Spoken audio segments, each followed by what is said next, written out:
Binigyan ng pamahalaan ng 630,000 pesos na halaga ng assistance package ang Filipino caregiver sa Israel na nabihag ng grupong Hamas. Sa isang seremonya kahapon, personal na ibinigay ni House Speaker Martin Romualdez ang nasabing tulong mula sa kanya at sa administrasyon ni Pangulong Ferdinand R. Marcos Jr. kay Jimmy Pacheco at kanyang pamilya. Si Jimmy ay dinukot ng Hamas noong October 7 at napalaya noong November 24. At ngayon ay nakauwi na rin ng bansa dahil sa pagtutulungan ng gobyerno ng Pilipinas at iba pang organisasyon.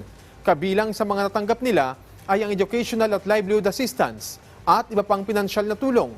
Batid ni Speaker Romualdez na hindi mabubura ng ayudang ito ang sinapit na hirap at pigatin ni Jimmy sa kamay ng mga rebelde. Pero umaasa siyang sa tulong ng nasabing aid package, mabibigyan siya at ang kanyang pamilya ng bagong pag-asa.